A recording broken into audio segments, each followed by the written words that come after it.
민주주의의 가장 위험한 적은 스스로를 민주주의자라고 생각하고 자신이 민주주의를 구하기 위해 투쟁한다고 확신하는 이들이다.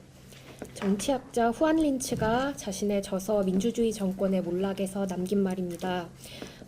후안 린츠는 같은 책에서 민주주의를 위태롭게 만드는 정치인의 특성을 정리해서 리트머스 시험지 같은 것들을 좀 만들려고 했는데 자신이 살아있을 때는 다 완성하지 못했고 이후에 비교 정치학을 하는 스티븐 레빈츠키와 데니얼 지블렛이 잠재적인 독재자를 감별할 수 있는 4가지 위험 신호를 정리해 놓았습니다. 스티븐과 데니얼은 어떻게 민주주의는 무너지는가라고 하는 본인들의 저서에서 이 주요 신호 중 하나라도 충족된다면 그 정치인을 매우 주의 깊게 관찰해야 한다고 경고합니다. 첫 번째 주요 신호는 민주주의 규범에 대한 거부입니다. 특히 헌법을 부정하거나 이를 위반한 뜻을 드러낸 적이 있는지, 혹은 선거제도를 철폐하거나 헌법을 위반한 적이 있는지, 권력을 잡기 위해서 군사 쿠데타나 폭동, 헌법을 넘어선 방법을 시도하거나 이를 지지한 적이 있는가가 주요 내용입니다. 다들 아시다시피 이번 21대 국회의원 선거는 매우 한국의 대의민주주의의 근간을 뒤흔들 만한 선거였습니다. 더불어민주당과 또 자유한국당은 기존 선거법에서 본인들이 이익을 받던 만큼의 의석이 줄어들 것을 우려해 비례용 위성정당을 내세웠습니다. 선거 기간 슬로건 안에서도 지역구는 더불어민주당, 비례는 더불어시민당이라고 하는 슬로건으로 같은 당임을 강조했으며 선거 이후엔 소수정당 몫으로 비례명부에 이름을 올린 국회의원은 제명하여 탈당시키고 위성정당 자체는 해산 절차를 밟았습니다. 이 위헌적 행태는 범민주당 전선이라는 진영 논리 속에서 물 흐르듯 진행되었습니다. 언론 또한 위성정당을 처음에는 비판하는 듯 하다가 곧바로 비례연합정당이라는 호칭을 말하며 용인하는 모습을 보이는 등 날카로운 대응을 하지 못했습니다. 두 번째의 신호는 정치 경쟁자에 대한 부정입니다. 정치 경쟁자가 은밀히 외국 정부와 손잡고 활동하는 스파이라고 근거 없이 주장한 적이 있는가 등입니다. 민주당도 이것에 해당하는 발언들을 종종 하곤 했는데요. 유시민 노무현 재단 이사장은 지난 총선 4월 전까지 문재인 정권의 나팔수 역할을 맡았습니다.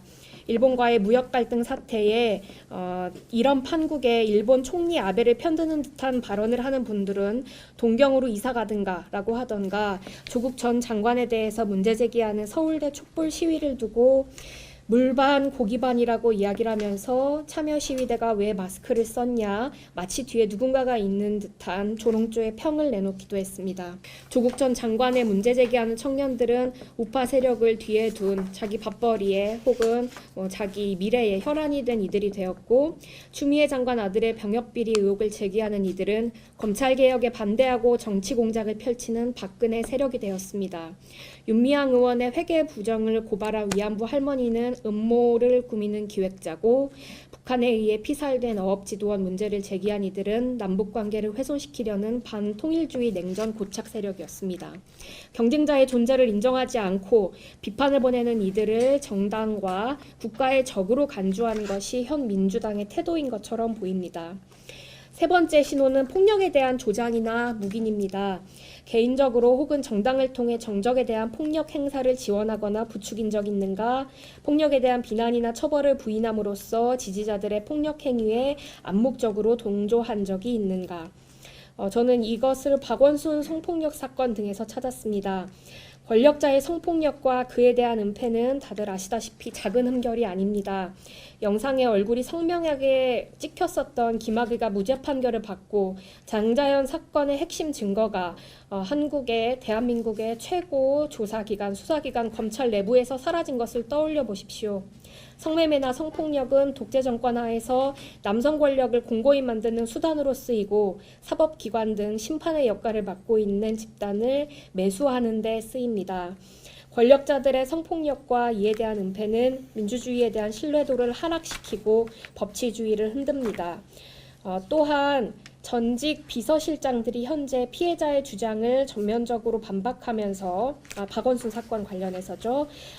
적극적으로 피해자에 대한 2차 가해를 하고 있고 박원순 성폭력 사건에 대한 실체적 진실이 지금 나오고 있지 않은 상황에서 정부와 지자체는 피해자를 보호하거나 지원하는 것이 아니라 방조하고 있습니다. 저는 이것이 자신들의 권력을 보호하기 위한 폭력에 대한 묵인, 조장이라고 생각합니다. 그리고 4번은 언론 및 정치 경쟁자의 기본권을 억압하려는 성격입니다. 민주당 김용민 의원이 진중권 전 교수에게 명예훼손 민사소송을 한 것이 화제가 됐었죠. 김용민 의원이 6월 자신의 유튜브 방송에서 윤석열 검찰총장에 대해 사상 최악의 검찰총장이 될 거란 느낌이 든다라고 평하자 진중권 교수가 머리에 피도 안 마른 초선 의원이 감히 대통령의 인사를 정면으로 부정한다. 누가 조국 똘만이 아니랄까봐 라는 글을 올렸습니다. 김용민 의원은 이 글에 명예훼손 소송을 걸었습니다. 물론 진중권 전 교수의 표현이 정중치 않은 것은 사실이지만 한 국가의 헌법기관의 역할을 하는 국회의원이 개인의 페이스북 글에 소송을 거는 것은 국민 표현의 자유 침해와 연결된다고 생각합니다. 저는 한국 정치가 양당제를 넘어서 다원적 민주주의를 중심으로 하는 다당제 정치로 나아가야 한다고 생각합니다. 다원주의는 양보할 수밖에 없는 구조, 협력할 수밖에 없는 구조, 변화할 수밖에 없는 구조를 이끌어낼 수 있는 필요 조건이라고 생각합니다. 저는 페미니즘 이 진영의 독자 세력화의 필요성이 좀 있다고 생각하는데요. 전 지금 살아 숨쉬는 정치 세력 중에 가장 힘 있는 파워풀한 세력 중에 하나가 페미니스트들이라고 생각합니다. 그러나 일련의 안희정, 오거돈, 박원순 서울시장 성폭력 사건을 통해서 지금 민주주의자와 페미니스트들이 싸워야 할 대상은 586 가부장 정치인들이라는 점이 명확해졌다고 생각합니다. 저는 페미니즘을 부정하는 정치 집단이 정권을 잡고 있는 이 상황에서 페미니즘을 대한민국의 주요 미래 비전으로 세우고 이를 실현하고자 하는 강력한 정당의 출현이 필요하다고 생각합니다. 저는 민주주의가 취약하고 미완성인 체제이기 때문에 협력을 해야 한다고 생각하고 어떤 이도 혼자 민주주의를 끝낼 수 없고 어떤 영웅도 혼자서 민주주의를 살릴 수 없다고 생각합니다. 한국 민주주의의 운명은 모두의 손에 달려 있고 여기 계신 분들도 다 그 손들이라고 생각합니다. 최근 재미난 해외 사례들을 살펴보면 모두 선거 연합의 형태를 띠고 있습니다. 비슷한 정책을 갖고 있는 정당들 사이뿐만이 아니라 이질적인 것처럼 보이는 존재들 사이에서도 당연히 연대는 가능합니다. 고리타분한 좌우 논리에 빠지지 않는다면 늪에 빠진 한국의 여러 문제, 부동산, 노동, 기후위기, 중소기업 산업지원, 조세 문제 여러 가지 것들의 새로운 답을 찾아 나갈 수 있을 것이라고 생각합니다.